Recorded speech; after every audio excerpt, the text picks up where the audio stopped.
ضيفنا النهارده في ستوري فيو مش بس رئيس نادي الجزيرة اللي هو من أقدم وأرقى نوادي في مصر، بس برضو علامة من علامات البيزنس وعنده خبرة متنوعة هيحكي لنا عنها النهارده. أستاذ شريف سيف النصر، سلام. منور ذا فاليو اوفيس. والله it's my pleasure بجد يعني. حضرتك تعتبر فعلا ماركتنج جورو، بتشتغل في المجال من فترة طويلة وعندك experiences كتير جدا، حابين نسمع عنها أكتر وعن الباك جراوند بتاع حضرتك. شوفي حضرتك بتتكلمي في أهم توبيك اللي هو بتتكلمي عني، فده توبيك حلو قوي ما the بالنسبة لي. story of you. لا يعني in a nutshell كده هقول لحضرتك إن أنا راجل رياضي جدا من صغري، وأحب أقول كده عشان أنهي إن أنا رئيس نادي الجزيرة يعني. فأنا في نادي الجزيرة طول عمري، من وأنا يعني في البيبي جاردن، و... ودلوقتي عندي 71 سنة، فقضيت حوالي ما لا يقل عن 70 سنة مثلا، وعيهم شوية في نادي الجزيرة. فبدأت كنت غاوي كورة جدا وسكواش، فكنت الحمد لله في الرياضات I like sports يعني. فكنت كابتن نادي الجزيرة في كرة القدم على مدار سنين حياتي يعني، تحت 13 15 17 لغايه فيرست تيم يعني. وبعدين بقيت مدير الكوره لانه اي لايك دايما يعني لما اني تدخل في اجمع حاجة تبقى الناس. مديرها. لا يعني يعني اي لايك ان انا ابقى مدير. فكره مش وحشه. لا بس اللي حاصل انه يعني غاوي انه كنت دايما الم الناس ونروح نلعب الماتشات، اما اورجنايزر كده شويه. وبعدين عمري ما كنت احسن واحد، بس كنت اكتر واحد بيحط مجهود. على مر السنين كنت بتفرج على كل الرياضات وبحب كل الرياضات، وقاعد في نادي جزيرة من الصبح بالليل، فبقيت بتفرج على كل حاجة وفاسينيتد بالهاندبول وبالهوكي وبالسكواش وبالتنس وبروح كل حاجة يعني، فمتفرج جيد يعني. فده افتكر اداني باك جراوند كويس ساعدني دلوقتي وانا بتكلم على الرياضات او حبي للرياضه. اخش بقى على تاريخ حياتي يعني. ان انا بدات مع جماعه اصدقاء يعني عزاز عليا جدا، ولا زالوا عزاز عليا جدا، هي عيله منصور. وبدات معاهم، كنا انا ومحمد منصور، ونجحنا نجاح رهيب طبعا يعني. استفدت جدا من امكانياتهم وعقلياتهم كعيله، وفي نفس الوقت محمد was very close to me، فانا بعتبره المنتور بتاعي، لانه I respect a lot of the things he stands for يعني if not all يعني. حضرتك درست ايه؟ انا درست اولا كنت في مدرسه فرنساوي اوكي. في الليسيه، وبعدين درست كنت عايز اخش سياسه واقتصاد. ما جبتش اللي انا كنت اتمناه، فرقت 2%. فدخلت تجاره، وبليف ات اور نوت فرحت ان انا دخلت تجاره مش سياسه واقتصاد، لانه فرقه الكوره اللي كانت في تجاره اي سوير كانت عجباني قوي، وكان فيها ناس مهمه جدا، من ضمنهم حسن حمدي، واحد اسمه كريم هلال من اعز اصدقائي، ويعني فريق كويس جدا. محمود رشدي، يعني ما تعرفيش طبعا كل الناس دي، ممكن ما حدش صراحة لا. يعرفهم. لا يعرف هو حسن حمدي، بس يعني لا. عايز اقول لعيبه كوره مهمه. اه. فانا من حبي للكوره كنت عايز ابقى في فريق الكوره، فاول حاجه عملتها دخلت فريق الكوره، والحمد لله كنت لعيب مش بطال، فاخدوني على طول يعني. وكان عندنا مدربين مهمين جدا يعني، ابو رجيله بتاع الزمالك واحمد رفعت انا بقول الكلام ده بس عشان بعض الناس يمكن يهتموا انا بان مهتمة الموضوع جدا. كان يعني مش هزار يعني. بس وكنا دايما فريق قوي جدا، لكن من سوء حظنا ان يعني كنا دايما نطلع نمبر 2. نمبر 2 ده كان نتيجه ان فريق الهندسه كان دايما اقوى مننا، ودي كانت حاجه معصباني جدا، ما اكذبش عليك يعني، وانا فيري كومبetitive ما انا حاسة كده فعلا. بس لكن يعني المهم يعني انه كنت فرحت ان انا رحت تجاره مع اصدقائي، وفعلا لعبت في فريق الكوره بتاع الجامعه، آه، كليه تجاره 4 سنين. وده اللي انا عملته في نادي الجزيره لما ده كان في انتخابات، كله بقى كان بيدوحر ويعمل وبتاع ده، انا ظهرت لهم كده بدل اللاست. الباراشوت هقول لك بالباراشوت. نزلت لهم قبلها بشهر، وعملت شويه شغل، وانا اعرف ناس كتيره قوي، يعني علاقاتي طيبه جدا مع ناس كتيره قوي يعني. فاعتمدت يظهر على كده، ودخلت الانتخابات وكسبت الانتخابات. وكنت اذاكر في اخر شهر، بس اذاكر جامد قوي، وكنت بنجح يعني. اتجوزت بدري جدا. آه، قصه حب رهيبه جدا جدا. كانت هي من اسكندريه وانا من القاهره. انا عارف ان مش التوبيك بتاعنا، بس بس for any opportunity. لا، اصلها اتوفت الله يرحمها من 4 سنين، فبالنسبه لي عزيزه عليا جدا يعني. بس قصه حب يعني يتكتب عنها، يعني ليه؟ لانه كنت بسافر لها اسكندريه كل ويكند. واو، عشان اشوفها. تعرفنا على ده بعض في الصيف. commitment جامد. كوميتمنت كمان مادي جامد جدا. لانه اياميها كنت باخد 2 جنيه في الاسبوع. فاتجوزت سنه 75 على طول، بعد ما اتخرجت، ودخلت على طول على الشغل مع محمد منصور في منصور شيفروليه. فتحت له فتح يعني القاهره يعني، واشتغلت 20 سنه في شيفروليه. وتدرجنا ان احنا بقينا من اكبر الناس في الشغل يعني.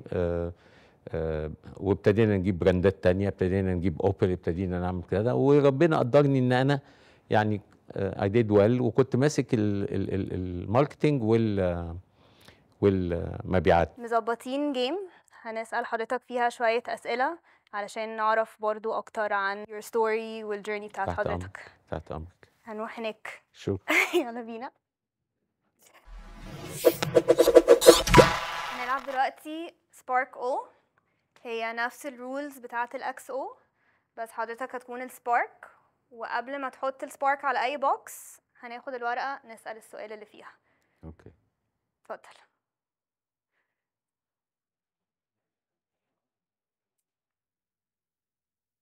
ناخد الكارت.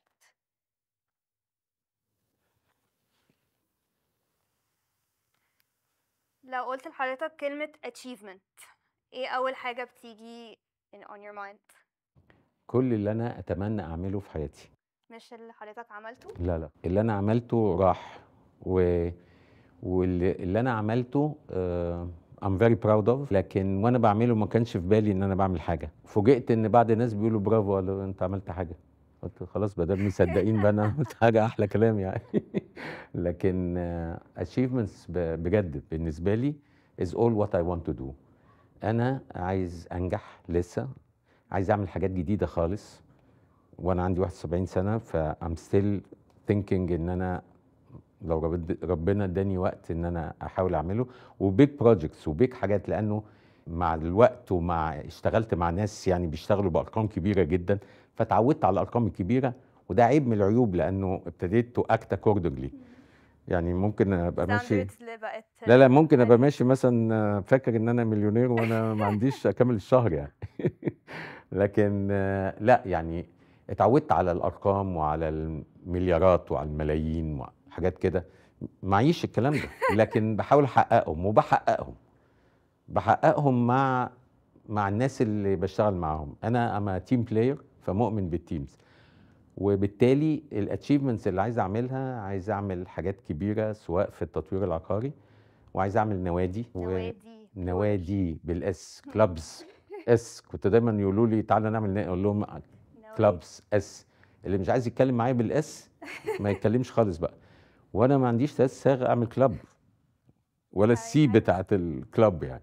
لكن لا I know how to do it, I know what to do. في الشغل عندي confidence في نفسي. فعشان كده بقول ايه، انه التجارب اللي فاتت عليا ممكن تخليني ان انا اعمل achievements جديده لو ربنا اداني وقت يعني، ومجهود قصدي وصحه يعني وعافيه. لكن I have so much that I want to do. بس ما اعرفش if I have the time to do it. We're excited to see what you're going to be doing. اتمنى والله. والكلوبز. الاس. الاس. اوكي. حضرتك اللي هتعملي كده بقى، انت اللي تردي على السؤال بقى.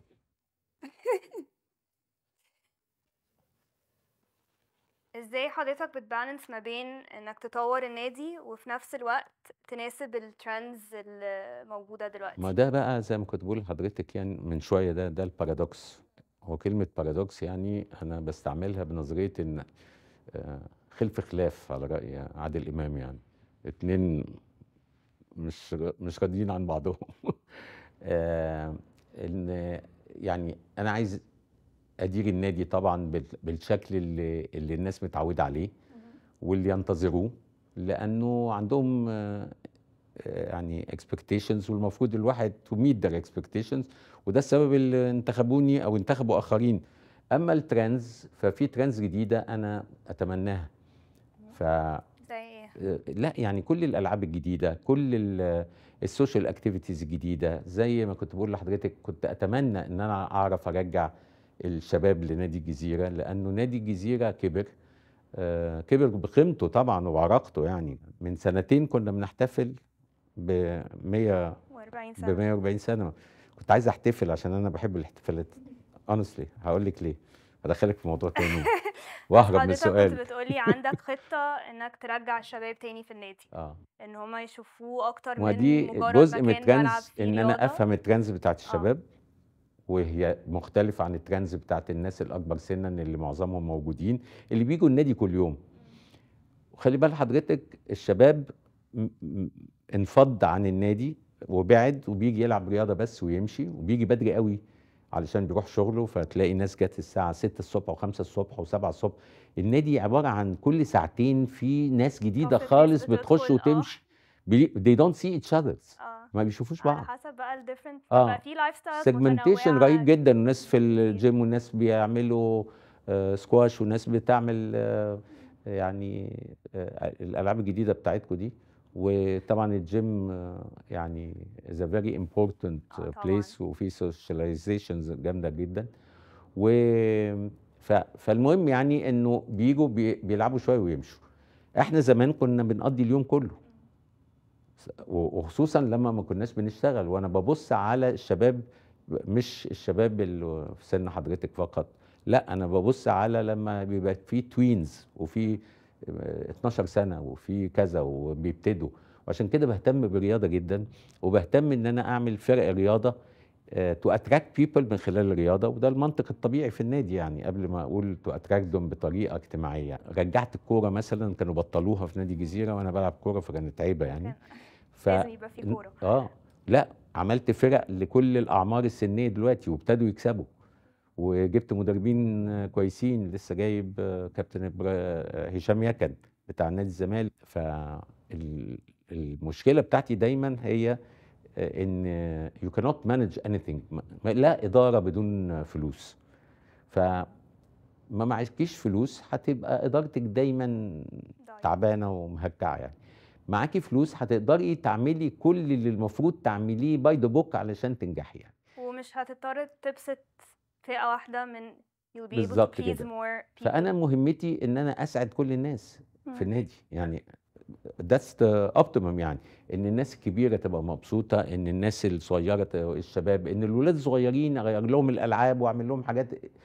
this is what I'm doing يعني. وفي بنت هايله برضه في سن حضرتك كده جميله، بتساعدني بشكل بيوند التصور، يعني برضه متطوعه يعني. فلسه اهو بنجيب العاب جديده للولاد صغيرين وبنغير حاجات ففي اون جوينج محاوله. انما اجان بلاقي مشكله في اني الاقي التمويل الكافي. قدرت ان انا اخد سبونسر شيب منكم. احنا we're very very proud of the partnership. دور حضرتك. يس المنطق اني اعمل كده. وناخد حضرتك توصف المانجمنت ستايل بتاعك ازاي؟ او how do you describe yourself as a manager? I'm a very chaotic person. Okay. عارف what exactly should people do، بس I don't do what people do. Okay. لا والله مش عشان خالف تعرف، انا احب خالف تعرف دي جدا. I don't like to do what others do، بس مش في الاداره كده يعني. انا ادارتي سهله جدا، مش عنيفه خالص. فضلت نمبر 2 في حياتي زي ما قلت لحضرتك اكتر ما نمبر 1. دلوقتي بالسن ابتدوا يضطروا يدوني نمبر 1. قالوا هيروح فين ده؟ انما يعني اللي حاصل ان انا كنت مش جامد، يعني مش من المديرين اللي عايز اعاقب وعايز اعمل. I don't believe in this. اي بليف ان احنا اقعد مع الناس واقنعها واحط افورت واخليها تلتزم، ولو وراهم حاجه ما بقاش فيري ستريكت، اقول له روح يا ابني بس تعالى وام هنظبط مع بعض كده يعني. which is not the best way. وده ما مكنيش ان انا حتى مع محمد حبيبي منصور انه يصدق ان انا ممكن ابقى نمبر 1 رغم ان شركاته كبرت، فكان دايما محتاج بقى نمبر 1. كان حاسس ان انا يعني في الاخر هقلبها شويه. بس you sound like a popular manager. ما هو لا I'm very popular. مش بس مانجر. متأكدة. لا لاني بحترم الناس، بس بحترم، ما هو انا بعتبر ان انا اللي بعمله ده بحترم الناس. انا احب احترم الناس، الصغير قبل الكبير يعني بتاع. فعمري ما كنت عنيف، بس انا لا اؤمن اني ابقى عنيف. مؤمن ان لازم في نظام، وفي حاجه اسمها مواعيد، وفي حاجه اسمها الصبح الناس تيجي. ممكن بعد الظهر ما يهمنيش قوي يعملوا ايه، المهم يعملوا التاسك اللي لازم يعملوها وبتاع. عشان كده طريقتي مع الشباب كانت قريبه جدا، وعمري ما اي باترونايز الشباب، بالعكس بقعد معاهم ونتكلم وبنهزر مع بعض. مكتبي الى يومنا هذا وانا كونسلتنت في شركه تطوير مصر، شركه جميله وهايله. فالتيم بتاعي بيجي يقعد معايا في المكتب في اوضه اجتماعات، لدرجه سموا الاوضه اوضه الاجتماعات مش مكتبي، لانه بيجوا الاقيهم كلهم قاعدين وبتاع جايبين اكل وبتاع، اقعد اكل معاهم. فانا I'm more of a friend and more وبتاع. وعندي نظريه يعني حتى بقولها لبناتي، يعني بدات بيهم يعني، وهي كلمه مهمه جدا تعمليها مع كل الشباب يعني، بس مش كل الناس بتعمل كده. ممكن الناس تقول تعمل كده بس ما بتنفذهاش يعني. ان انا I'm not here to judge you بكل الاخطاء اللي بتعمليها، مش حضرتك يعني بصفه اللي فالناس بتعمل اخطاء، وانا اول واحد عملت اخطاء فادحه في حياتي يعني. وده تعبني في حاجات كتير ووقف مسيرتي يعني. لكن I'm not here to judge you, I'm here to help you. بجد والله I believe in this. فبعملها مع بناتي وبعملها مع اللي انا بشتغل معاهم، وده قربني مع الناس وبالذات مع الشباب. فانا مؤمن انه ابقى صديق للشباب، و I don't put effort, it comes naturally الحمد لله. مبروك ان حضرتك كسبت. Thank you. في سبارك او كمل كلامنا ونشوف حصل ولا ما حصلش. هنلعب دلوقتي حصل ولا ما حصلش. اوكي. هقول لحضرتك مواقف وتقول لي لو حصل ولا ما حصلش. بيقولوا ان حضرتك the godfather of marketing. حصل انك عملت كامبين وما نجحتش؟ حصل. عمل كده؟ حصل. بص هقول لحضرتك، الكامبينز في حياتي كتيرة جدا جدا جدا، ولكن في بعضهم مش نجح بجنون. زي ايه؟ ايه اكتر حاجة كانت ناجحة في والله في حاجات كتير، بس يعني في ماكدونالدز انا يعني كنت نائب اول رئيس مجلس الاداره وماسك الماركتنج بتاع ماكدونالدز. فاول ما اتعلمت عملت حاجه، مش عايز اكرر نفسي في حاجات حكيتها كتير يعني، ولكن عملت بروموشن كبيره قوي مع محمود الخطيب. كانت فكرتي اسمها 1 2 3 ونص رأسهم يا خطيب على 1 ونص. ده مش نجح، ده بيوند، وكان بقالي شهر بس في ماكدونالدز. فالنجاح يعني عايز اقول لحضرتك النجاح كان بيوند تصورك في المبيعات، لان عملت الاكل كله بجنيه و2 و3 ونص. كان اياميها البيج ماك ب6 جنيه 5.99. شوفي بقى دلوقتي بكام. انما فاقنعت ياسين منصور انه نعمله ب3 ونص عشان يبقى 1 و2 و3 ونص. عملت الاكل كله عشان من غير ما نخسر قوي. في البيج ماك كنا بنخسر شويتين، بس قد كده في فوليوم انه كسبنا. وانا عندي نظريه اسمها القليل في الكتير يجمع، فانزل في السعر وابيع كتير قوي. I believe in volume يعني وماس. طب ايه كامبين ما نجحتش؟ بصي بقى حضرتك اللي وراها لازم. ليه بقى؟ لانه الناس بقى خلاص نجحتي نجاح بقى ما حصلش. كل الناس منتظره ان انت خلاص جايبه التايهه. مش حقيقي. الكامبين ليها ظروفها وليها نظريتها وليها فكرها، ومش كل مره هتقعدي. انت مش عبقريه يعني، ما مش عبقريين. وانا طلعت بفكره نجحت في ظروف معينه في توقيتات معينه، استغليت الانجريدينتس الصح. جبت محمود الخطيب كان مبطل بقى له 10 سنين، ولكن الناس بتحبه وبتاع، وهو قرفته حلوه يعني. عملت معاه كوكاكولا بعد كده اعلان برضو كوكاكولا، وعملت معاه شويه حاجات تانية. بقيت بروح له لاني عارف ان انا هنجح معاه. فمش انا الناجح، هو اللي هو ناجح، الناجح. انا ملزق نفسي فيه. الناس منتظره بقى ايه، خلاص الواد اللي جه يشتغل في ماكدونالدز ده هيقلب ماكدونالدز وهيعمل بتاع ده.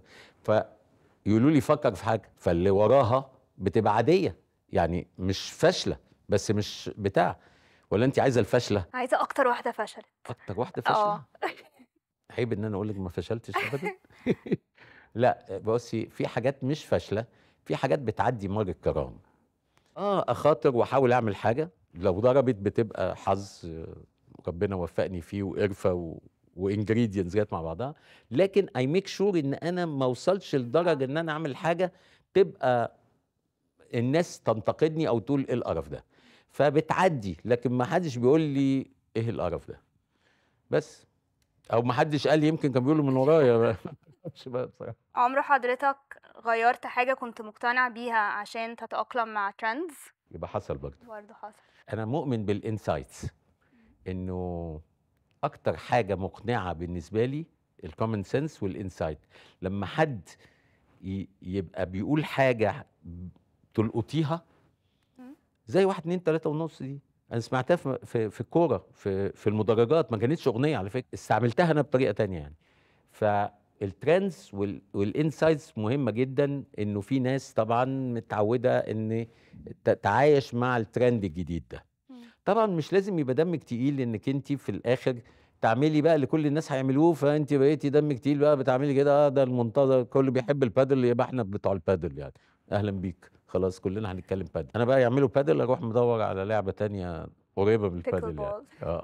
ايوه، جابوها لي اخيرا في اها. نادي الجزيرة. طالبين، قلت لهم هدخلها. طب ايه ترند كانت بادية وحضرتك كنت شايف ان هي لا دي مش هتكمل، وبعدين انتشرت قوي و it went viral كألعاب او كحاجة الناس مهتمة بيها، كنت حضرتك شايف ان لا دي حاجة هتعدي بسرعة بس طلعت انها فعلا ترند كمل؟ او حتى حاجة زي يمكن انه السوشيال ميديا هيبقى ليه اهمية كبيرة جدا في الماركتينج، يمكن حضرتك لما ابتدى كنت شايف انه خلي بالك لا. السوشيال ميديا ده موضوع مهم جدا، مم. حضرتك يعني ذكرتيه. انا اولد سكول. مم. يمكن كنت بقول من شويه في عدم وجود حضرتك ان انا من ايام التليكس. تعرفي التليكس؟ لا اعرف الفاكس. ايوه، ما انت ده بعد التليكس. التليكس بقى ده كان طول ما هو ماشي بنبعت لبعض. مم. تلاقي حاجه بتعمل تك تك تك تك تك تك تك تك تك. ها. عشان كده طول عمري كنت مقتنع بالايه، باللي بيعمل صوت. اه لانه طول ما بيعملش صوت بحس ان مش ما شغال. حصلش. يقولوا لي بعتنا الايميل. بعته ازاي يعني؟ ما عملش صوت.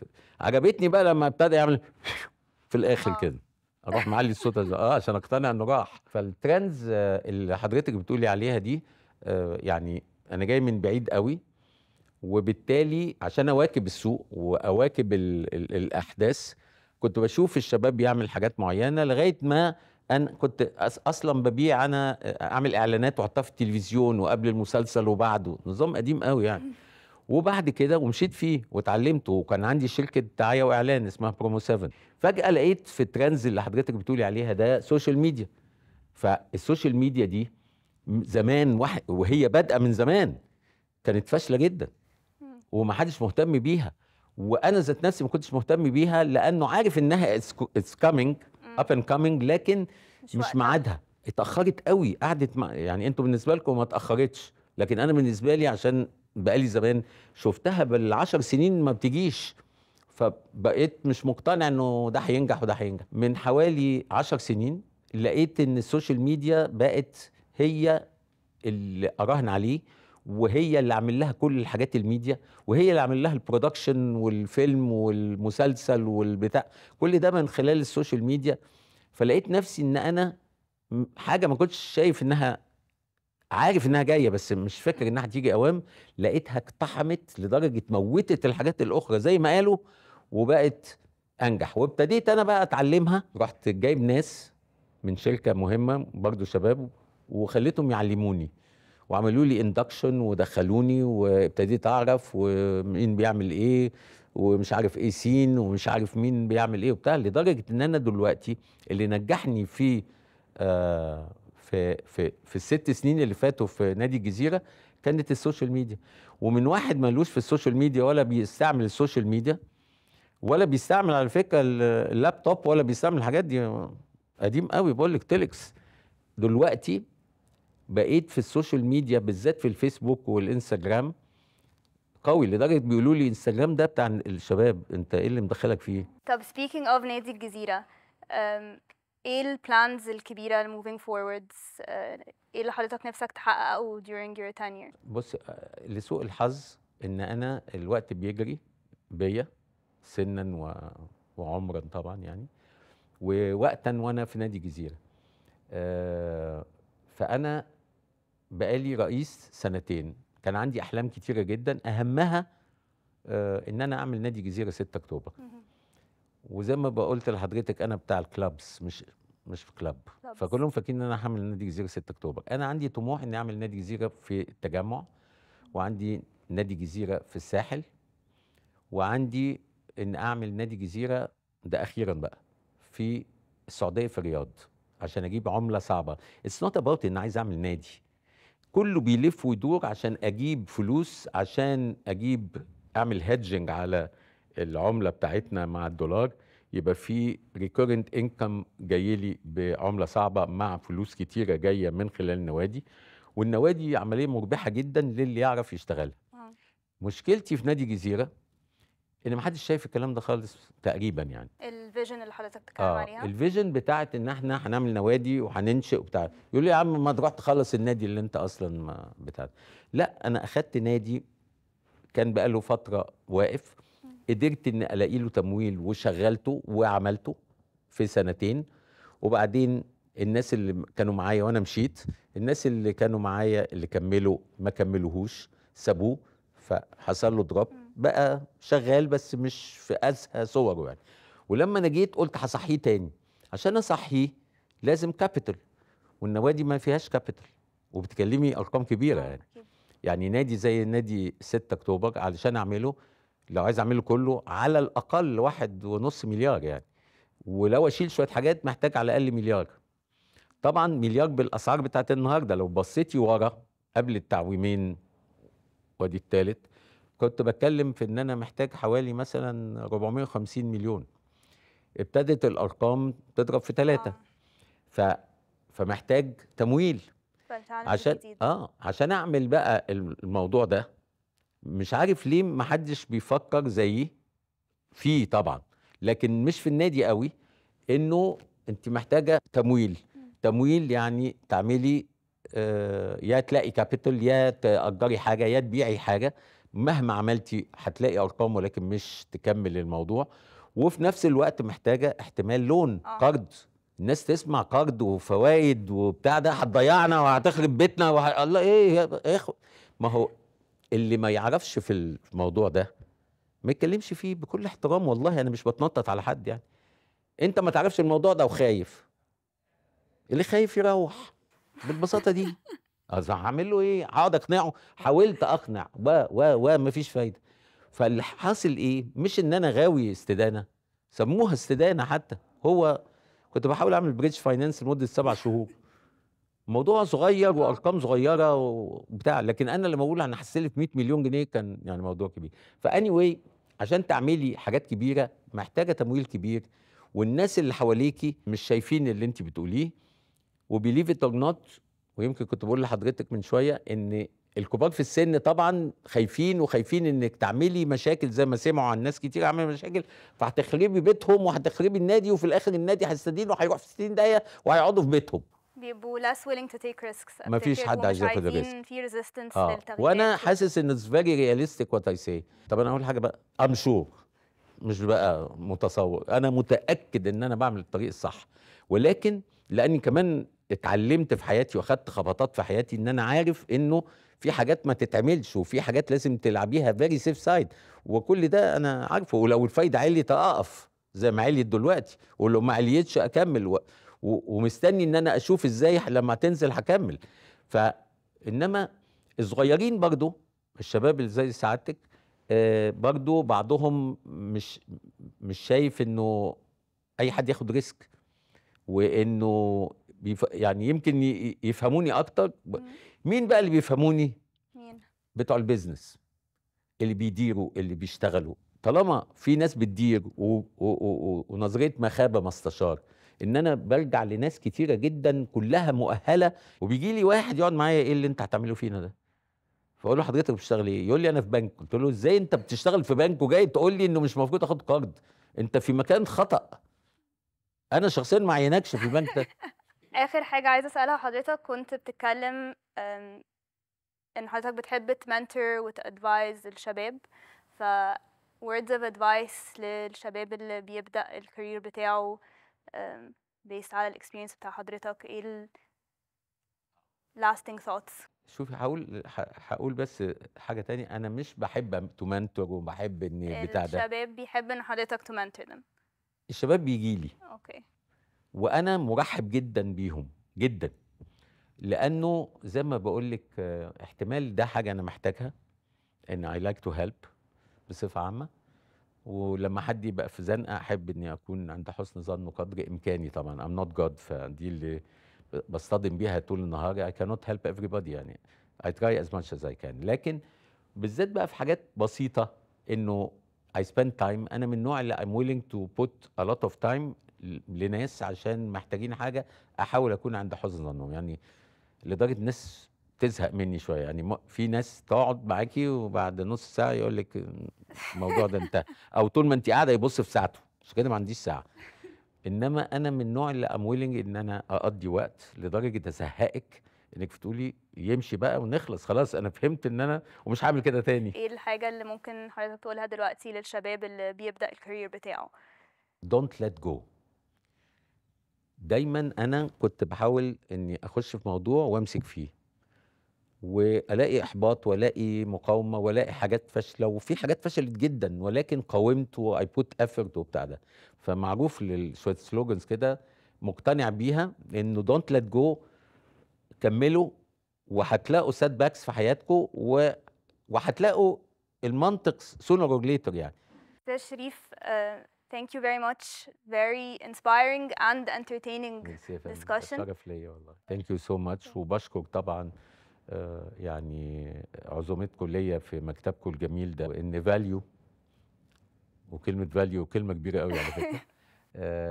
انه تقولوا لي ان انا يعني اجي واتشرف اني اكون يعني عند حضراتكم شرف لينا. في اللي انتوا طلبتوه مني ده. بجد شرف كبير جدا. شرف لينا. ومستني بس ان حضرتك تبعتي لي البتاع ده عشان اتمنظر على بناتي واوري لهم ان انا واد Thank you. مطلوب. ثانك يو.